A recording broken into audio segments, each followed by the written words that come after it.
Добар ден, почитувани. Ја следите најновата Телма амбуланта. Дали псоријазата е само кожно заболување или проблемот е подлабок? Меѓу народот постои убедување дека болеста е заразна, но дали е тоа точно? Кои фактори ја разгоруваат псоријазата и какво е влијанието на стресот, инфекциите, сончевата светлина, но и секојдневните навики? За начинот на поставување диагноза, современите третмани како што е биолошката терапија, но и за тоа што може пациентот сам да направи за подобра контрола на болеста. Разговараме со професор доктор Андре Петров, дерматовенеролог. Разговорот следува веднаш по рекламите, а како и вообичаено, оставаме простор за ваши прашања во програма.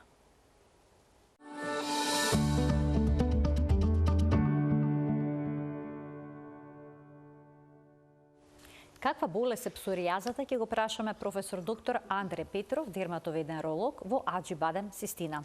Професоре, добро дојдовте во Телма амбуланта. Добар ден. Благодарам на поканата, добро ден.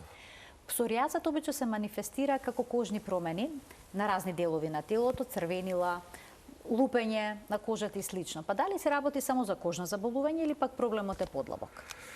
Псоријазата не е само кожна болест. Тоа медицината го има расчистено многу одамна.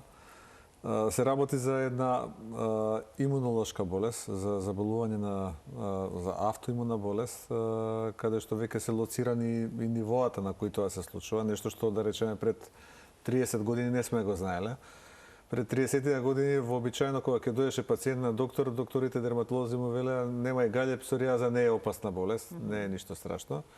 И денес тој концепт е сосема сменет и напуштен. Се знае дека псоријазата може да зафати и други системи и други органи, дека значително влијае на квалитетот на живот и дека треба да се третира и дека не е точно таа теза која ние некогаш сме ја учеле, а со текот на времето и како млади доктори сме ја зборувале дека пациентите кои имаат псоријаза се здрави луѓе. Денес се знае дека таа има асоцирани коморбидитети, други болести кои ја придружуваат и дека треба да се третира. За среќа и медицината отиде многу напред, па има и многу нови можности кои порано не сме ги имали. Така, значи се работи за автоимуно заболување, така? Да. Имунолошкиот систем се напаѓа за автоимуно заболување кое на некој начин што е всушност псоријазата. Скратено е времето на кератинизација на клетките на епидермот или вака илустративно кажано за вашите гледачи. Секоја клетка на нашето тело невидливо опаѓа, се изфрлува од организмот за 28 дена.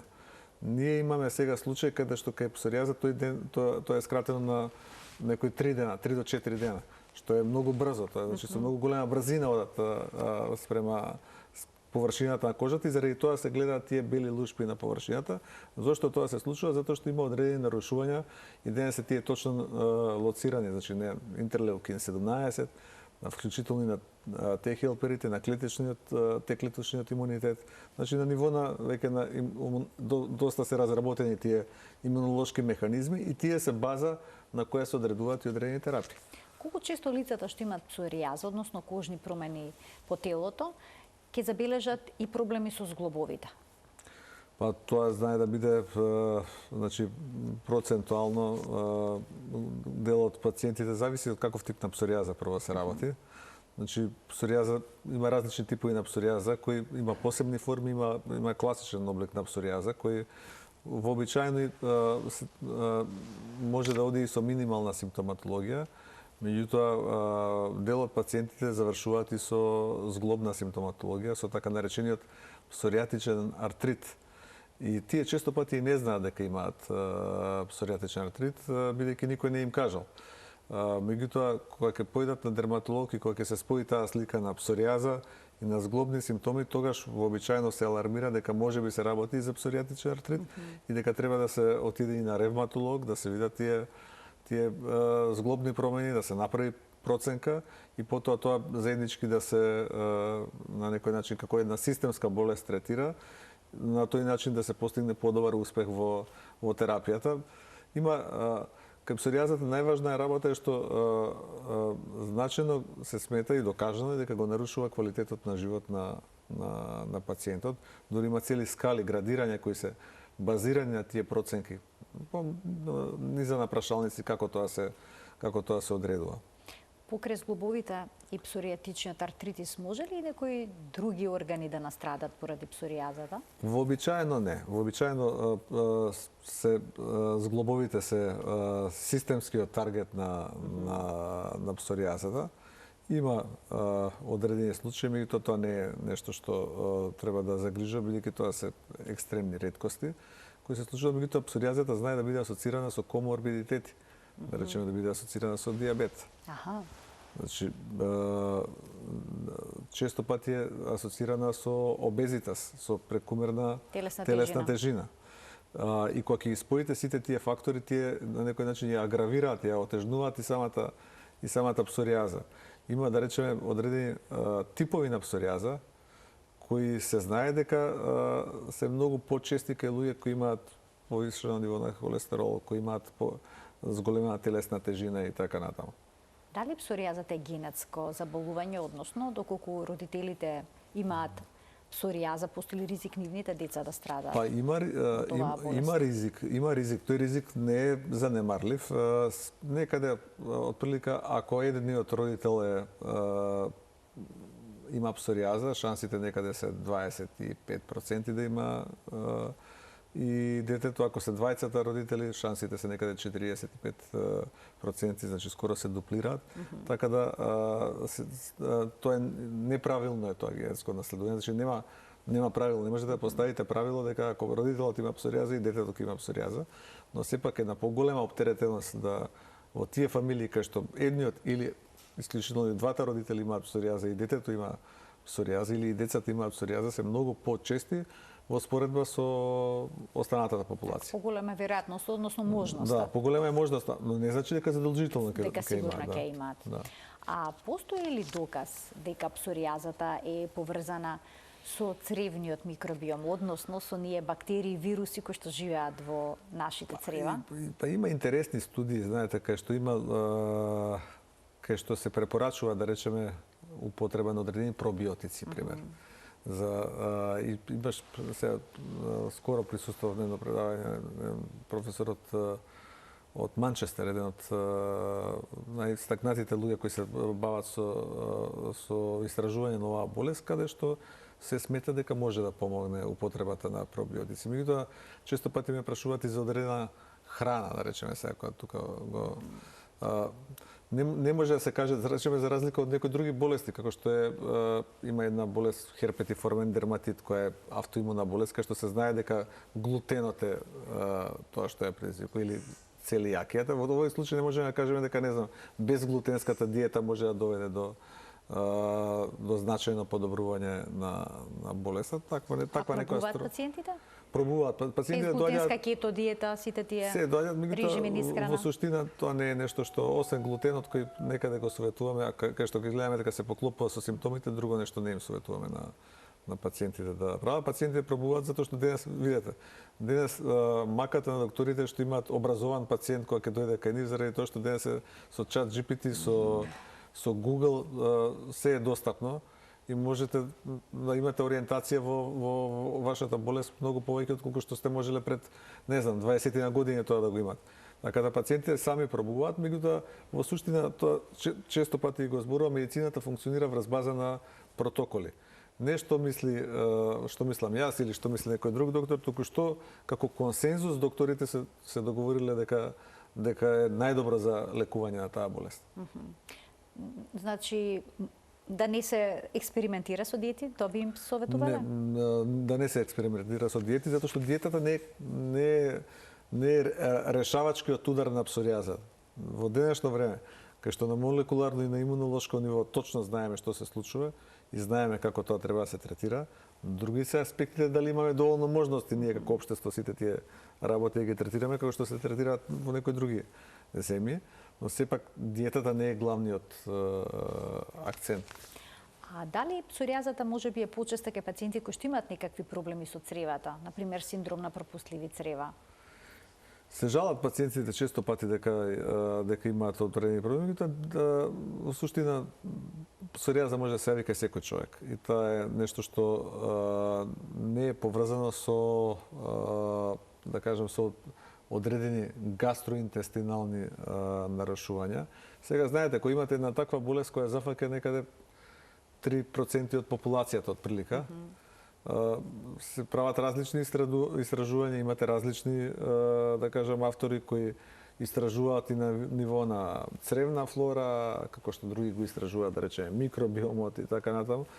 Но генерално псоријазата е автоимуна болест која треба да се третира на начин што ќе се блокира тој имунолошки механизам, значи да се блокира таа имунолошка реакција која се случува. Тоа е каузалниот начин на третман, меѓутоа има и симптоматска терапија нормално која треба да им ги олесни на пациентите симптомите. Значи не значи дека само со лекови се третира. Така. Има одредени други работи кои псоријаза се многу, да кажам, прифатени уште од минатото од одредени работи. Хајде да проговориме што се може да биде тригер фактор, односно да ја разгори болеста. Што е со стресот? Или пак да речеме со стрептококна инфекција на грло? Може ли таа да доведе до Може стрептококна инфекција на грло да доведе до псоријаза? Може да доведе до псоријаза, може да доведе да ја тригерира псоријазата. Често пати, особено тоа се случува кај мали деца. Или се случува кај гутатната псоријаза, кај почетен облик на псоријаза, да се јави после ангина стрептококна на грло. И ние сме давале уште од времето антибиотици. Нема рационално објаснување зашто ги давате антибиотиците, освен дека сакате на некој начин да го ерадикација на тој фокус постоечки, хипотетички да направите. Дори сме ги пракале децата на тонзилектомија, да извадат крајници, ако често пати прават ангини и така натаму, но може било што да ја откочи таа каскада имунолошка. Може да биде стрес, што вие го спомнавте, може да биде некаде инфекција. Студено време? Студено време може, по студено време меѓутоа може да биде механичка травма врз кожата. Повреда некаде. Повреда. И има еден феномен кај псоријаза, тој се нарекува, тој е германец, Көбнер се чита, тој е со механичка повреда на кожата се појавуваат ист тип на псоријатични промени на местото на повредата, на местото на линијата кај што човекот претрпел повреда, и заради тоа што се јавуваат ист тип на промени како што на псоријатичните промени. Така да травмата е нешто што може да предизвика механичката повреда на кожата, појава на псоријатични. А терапија со одредени лекови? Може да индуцираат одредени лекови, има медикаментозен екзантем кој личи на псоријаза, тоа е возможно, значи тоа е опишано. Јас сега имав скоро пациент со еритродермична псоријаза кој беше лекуван од онколошка болест со употреба на биолошка терапија.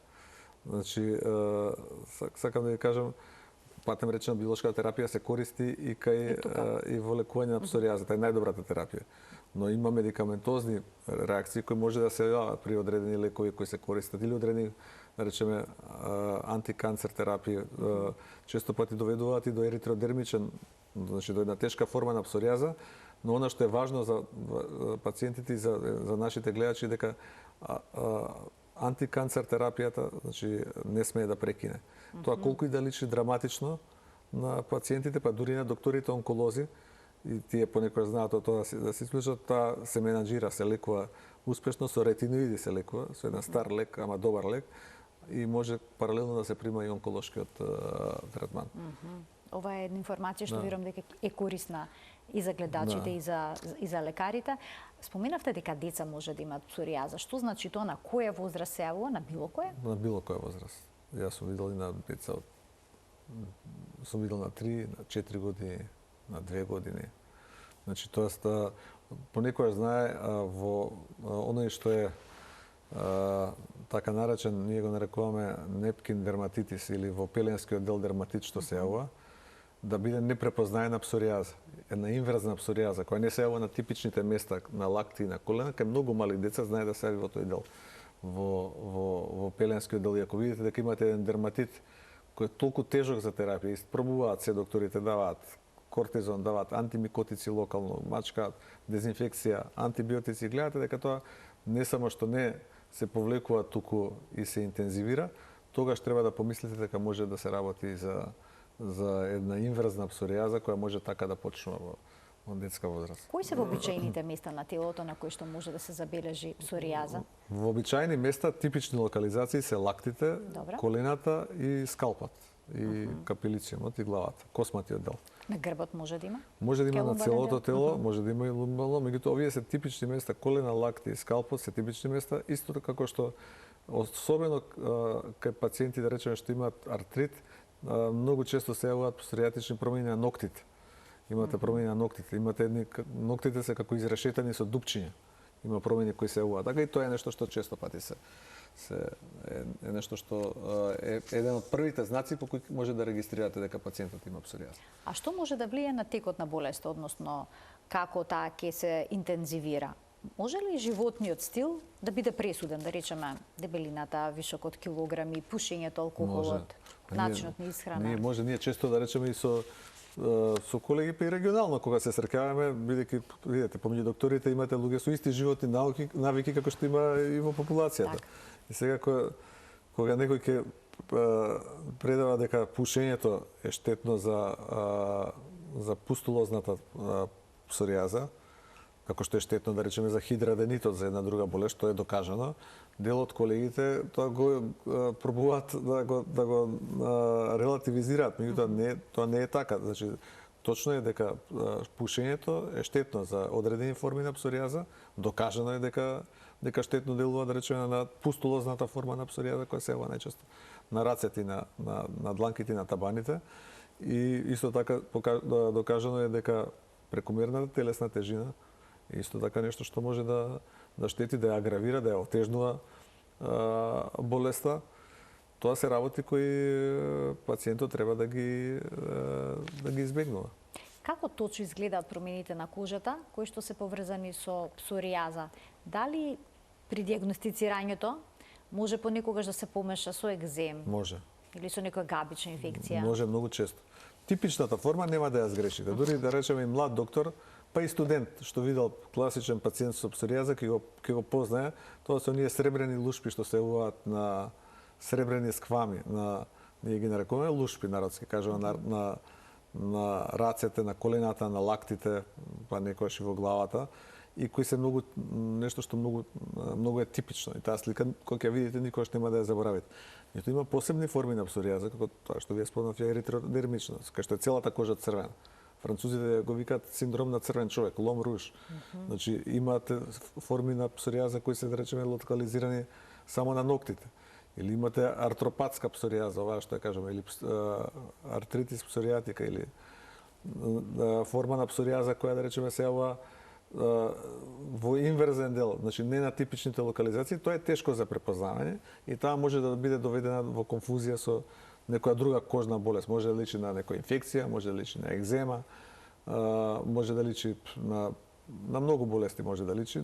Најчесто диференцијална дијагностичка тешкотија е екцем, значи народски кажувам мајасил, и ние во тие случаи обично земаме мала биопсија од кожата.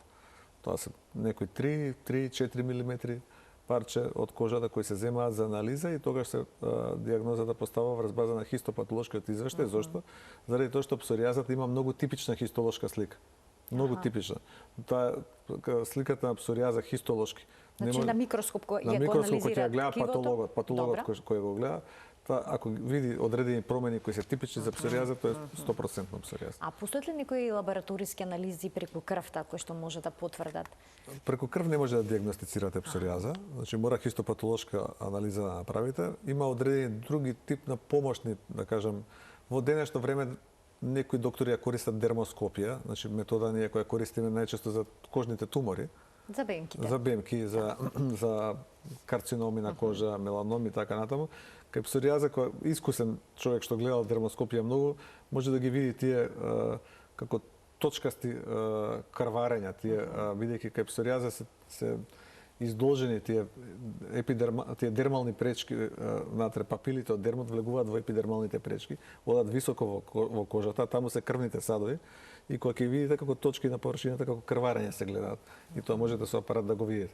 Ама тоа сепак не е конклузивна метода која одлучува. Метода која одлучува таму кај што клиниката не е јасна е биопсија, хистопатологија на кожа. Што може се направи за да се смири црвенилото и да се намалат оние лушпи што се јавуваат на кожата како резултат на псоријазата? Па може... Што советувате, што би бил првиот чекор? Најважно прво е да се направи проценка на псоријазата. Значи за проценка на псоријазата има неколку индекси. Најважен е, значи ние го користиме многу одамна така наречениот PASI скор, кај што се гледа колку е од повеќе параметри се гледа колкава е тежината на болеста. И има еден параметар кој ја проценува и влијанието на псоријазата врз квалитетот на животот. И кога веќе таа слика имате, тогаш можете да се одлучите за терапија. Така и минималните форми може да одите само со локална терапија, со противвоспалителна терапија. Вообичаено се даваат мешавина на кортикостероиди и салицилна киселина, кои имаат за цел да го смират тоа површно воспаление и да ја излуштат таа лушпа од површината на кожата. И она што исто така е стар добар лек, кој за многу работи, кога сум бил кај вас и во студиото сум кажал дека не чини, ама за псоријазата е многу добар, тој лек се нарекува сонце. Изложување на сончева светлина. Тоа е изложувањето на сончева. Кај сите пациенти помага? Не кај сите, меѓутоа генерално сонцето е лек за псоријаза. И сега им советувате да се сончаат? Да, ама внимателно. Значи со постепено изложување на сонце, значи не да изгорат наеднаш. Тоа ништо не сме направиле ако изгориме наеднаш. Прво 1 минута, па 2 минути, па 3 минути. Зборувам кога се изложени на оние вештачки извори на лампи кои се користат ултравиолетови А и ултравиолетови Б, фототерапија. А на сонце кога да тоа не биде во кога е најтопло. И повторно им советувам да користат заштитен фактор за сонце, но не им советувам 50, за да ги блокираме сите зраци. Помал заштитен фактор за сонце, за да може да постепено се адаптира кожата и со тек на време да го тоа тргнат, а времето на експозиција постепено да го зголемуваат. И пациентите сами ќе ви кажат, доктора, ја ставам се и се што не ја бива. Отидов на море или на езеро, наеднаш проблемот ми се реши преку изложувањето на сонце, и тоа е точно. Значи во зимските денови доколку имаат можност да ги бркаат сончевите зраци. Не, има фототерапија, има специјални вештачки артифицијални извори на фототерапија кој е генерализирана псоријаза се кабини вообичаено, а кога се работи за помали зони се помали фотоемитери кои можат да делуваат на терапијата на тие промени на кожата. А како влијае топлата вода врз псоријазата? Ќе подобри или пак ќе влоши? Нема некое влијание. Честите туширање, например, морската вода? Морската вода може да има позитивен ефект. Меѓутоа, ако ме прашате која вода од морските има најдобар ефект, тоа е водата во мртво море. Кај што има најголема концентрација на алги има. И таа вода е толку тврда, не знам ако некој од гледачите некојаш имал можност да биде во Израел или во Јордан, ќе види дека таа вода е доста не може да потонат. Не може дури таму има на плажите ставено забрането фрлање во вода, затоа што можете да си дупнете глава, толку е тврда водата за да влезете и морате постепено да влегувате. Таа вода е докажано дека е лековите, има и одредени бањи кои ние имавме порано една бања, не знам каква е состојбата одамна, на времето бања Кежовица беше позната дека се лекува пациенти со псоријаза. Во Србија има Пролом бања, која е исто така блиску, каде што се смета дека има добар ефект на псоријаза, значи бањското лекување може да има ефект и ние сме имале студии за таа влијание на сонцето и на таа, не знам, бањска или некаде таласотерапија која може да доведе до подобрување на псоријаза. Ќе ги вклучиме гледачите. Од овој момент почитување емисијата е контактна. Професор доктор Андре Петров, дерматовенеролог во Аџибадем Систина, е гостин во студиото на Телма. Тој ќе ги даде сите појаснувања на темата на која што говориме. Во кој случај локална терапија или си тоа што го предложивте ќе советувате ке пациент, а кога ќе вклучите системска? Споменавте на почеток дека правите детална проценка и за квалитетот на животот. Па, видите, ако е аси поголемо или еднакво на 10, тогаш реално пациентот е кандидат дури за биолошка терапија. Сега за да појаснам на гледачите, тоа е терапија која кај нас е минимално достапна во државата, зашто се работи за екстремно скапи лекови, за биолошки лекови, кои се достапни за други болести, да речеме за малигни болести, за одредени други имунолошки болести, се повеќе и повеќе ќе стануваат достапни и во дерматологија, бидејќи тоа е светски тренд. А псоријазата е клучната болест во дерматологија кај што се употребуваат, особено таму кај што е тоа искомбинирано со псоријатичен артрит. А ретиноидите ги спомнавте? Тоа е стар, добар лек од кој се уште не се откажуваме. Многу помалку достапен е, бидејќи сите овие фирми кои ги произведуваат, знаете како во ерата на биолошки лекови, ретиноидот е ефтин лек во споредба со биолошките лекови. И заради тоа голем дел од нив одат на таа биолошка терапија. Нормално таа има и своји предности, меѓутоа ретиноидот е сосема добар лек. Ние овие што ги користиме и кај псоријаза, како што е ацитретинот, неотигазонот, или кај акните што го користиме изотретинот, роакутан, тоа се голд стандард кај тие болести во дерматологијата. И да ги немате, значи да го лишите пациентот од едно многу моќно оружје. Се разбира и други лекови даваме.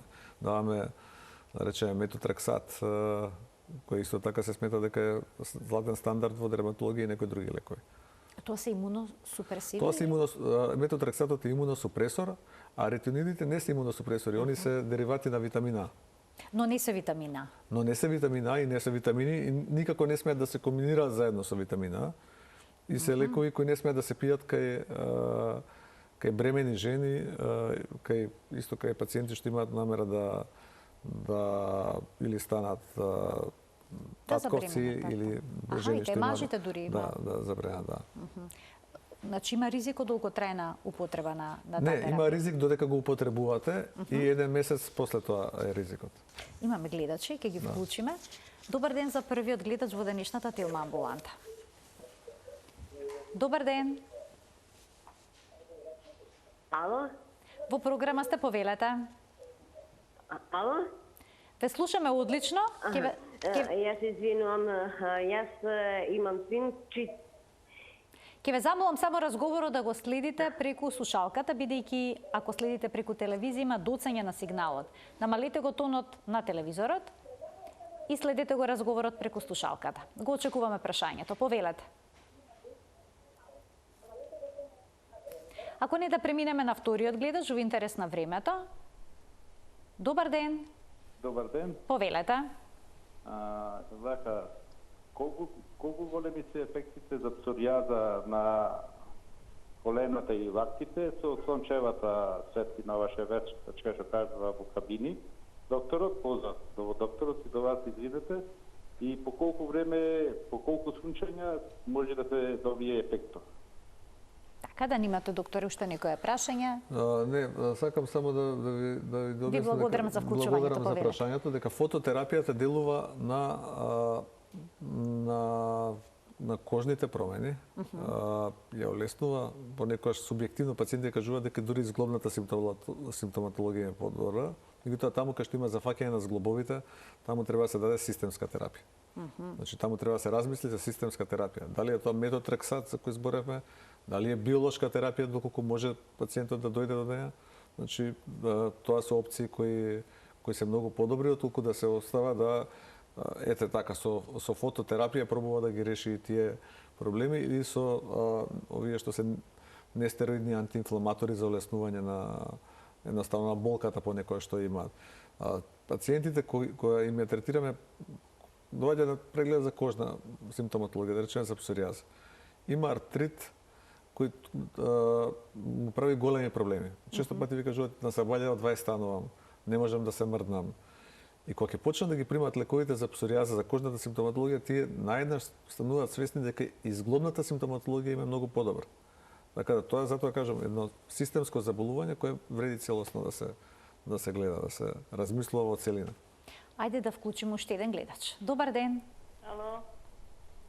Добар ден. Добар ден. Повелете, во програма сте. Сакам да го прашам доктор. Поздрав до тебе и до докторот.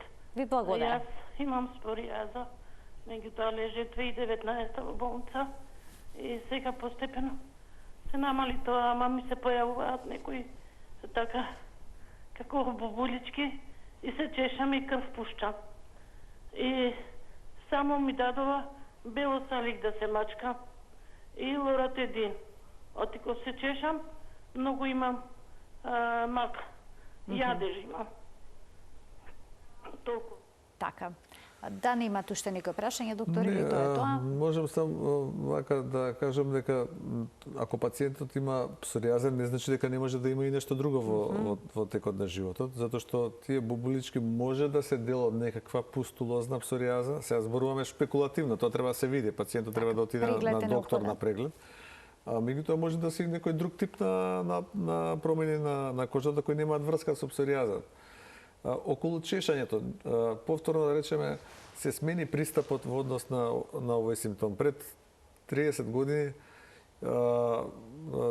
се мислеше дека псоријазата е болест која воопшто не чеша.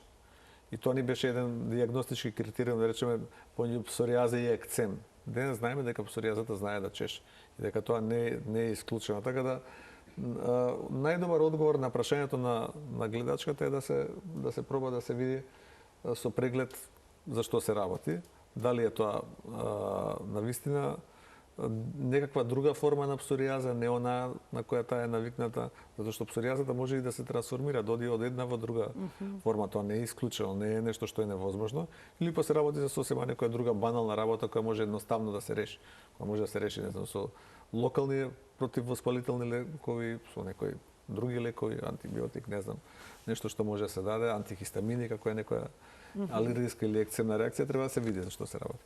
Дали имам уште еден гледач? Добар ден. Добар ден. Во програма сте, повелете. Вака, сакам да го прашам докторот, имам проблем со севореичен дерматитис. И само ми даваат некои креми на преглед кога одам, да речеме поскапи се, каде. Дали има некој друго решение за тоа? Така, ви благодарам за вклучувањето во програма. Себороичниот дерматит е различна болест, иако има една форма што ние нарекуваме себориазис. Значи, тоа е една микс, комбинација помеѓу себореја и псоријаза. Обично псоријазата која ќе се јави во себороичните делови на телото, кога не може да се преклопуваат тие две форми, тогаш нарекуваме дека пациентот има една себоријаза.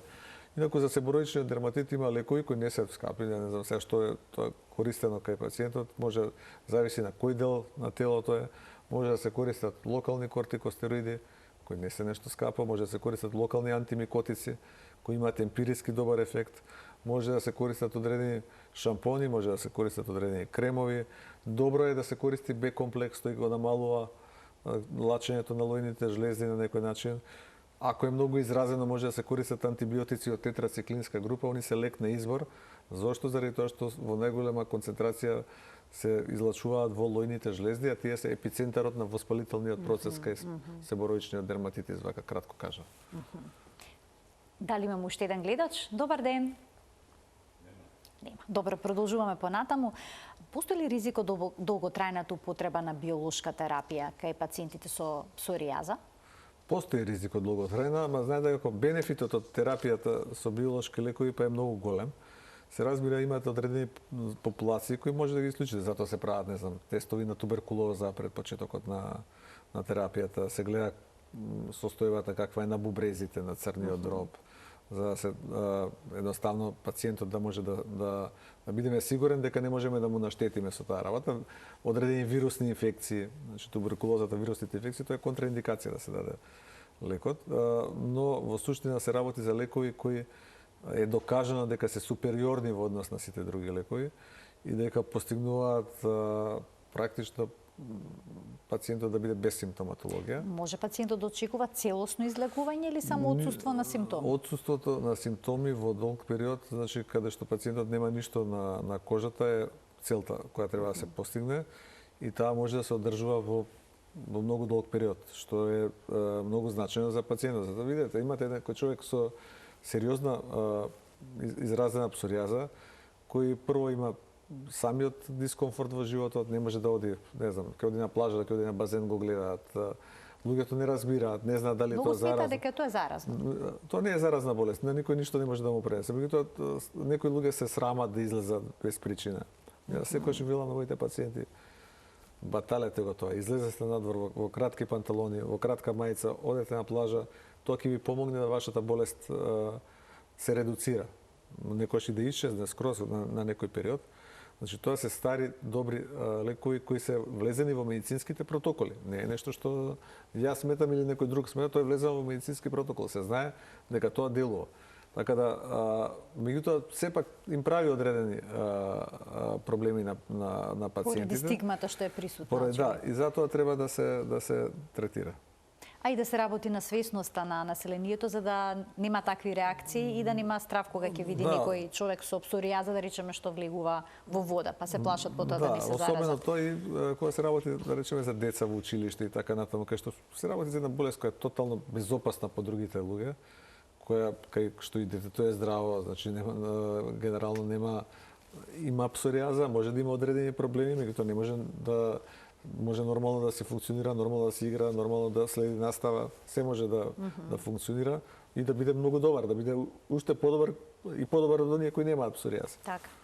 Што може да направат оние што имаат псоријаза самите во домашни услови во однос на промената на животните навики за да се подобрат состојбата? Потребна ли е некаква нега секојдневна на кожата? Да, како да речеме кај атопискиот дерматитис потребно се нанесуваат емолиенти. Дали тука има некакви правила? И тука помагаат, со тоа што тука веќе оние порано имаше доста се праве се употребува да речеме и одредени работи кои денес ради канцерогениот ефект ги избегнуваме, како што се катрански препарати кои може и купки одредени што може да се прават. Тоа не се употребува, забрането во голем дел од земјите, заради тоа што имаат и можни потенцијални несакани ефекти, но она што може да се прави кај пациентите покрај овие емолиенти кои ги спомнавме, кои тука може да делуваат добро. Значи, темпирање на активности, особено во земја како што е Македонија, сега добро не е деновија тоа пример, пошто ностоп врне, ама генерално имаме многу сонце. Голем број сончеви денови. Имаме многу сончеви денови. Треба да се користи сонцето максимално, тој дневен ритам треба да го користат. Треба да се трудат да избегнуваат стрес, бидејќи стресот знае да биде фактор. Онолку колку што може, сега не може идеално, меѓутоа не може да се стресираат претерано. Кожата се мачка, кога ќе се јави симптоматологија да се третира, едноставно да не се дозволува да се запусти на некој начин работа, да има специјални препарати кои содржат, да речеме, одредени ексфолиативни супстанции, како што е, не знам, ги користиме кај атопите, ги користиме и кај, не знам, псоријаза, суреа, во поголема концентрација, која може да делува кератолитично, да ги лупи овие лушпи одредени препарати. Има доста работи кои може да се користат во облик на медицинска козметика, дури ако ме прашуваат. Дали регулирањето на телесната тежина може да ги намали симптомите? Генерално, кај одредени типови на псоријаза тоа може да има ефект, меѓутоа регулирањето на телесната тежина секако е нешто што го советуваме. Често пати исто така регулирањето на нивото на шекерот е нешто што го советуваме кај пациентите. Шекерот во крвта? Да, во крвта.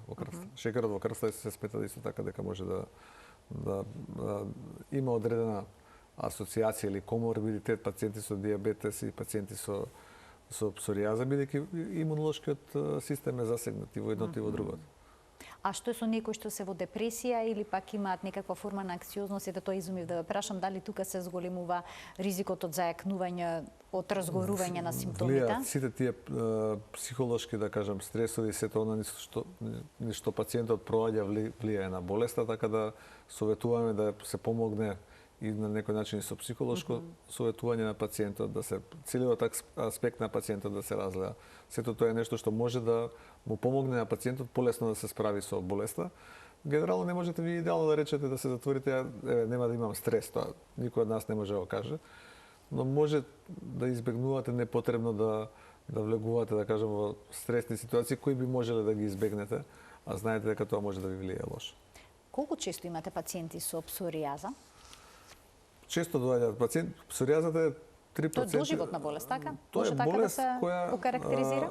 Која ние кажуваме вака на пациентот, кога ќе дое докторе, оваа болест не се лечи, мојот одговор е секогаш оваа болест се лечи. Меѓутоа, оно што не можам да ви кажам дека таа дефинитивно се излекува и дека никогаш нема да се појави во животот. Инаку не е точно дека не се лечи, тоа е болест која се лечи и тоа е болест која со овие можности која денес современата медицина ги има, се лечи поуспешно отколку во претходниот период. Професоре, ви благодарам многу за вашето гостување денеска во Телма амбуланта и за сите појаснувања што ги дадовте околу оваа болест која што е повеќе од кожна болест. Ви благодарам и на поканата. Се работи за една сериозна болест која во дерматологијата се смета за една од да кажем најшироко распространетите болести која заслужува посебен третман и заслужува и ваков тип на објаснување. Ви благодарам уште еднаш, ким се заблагодарам и на гледачите што и денеска не следеа од самиот почеток до крај. Ви посакувам пријатен ден.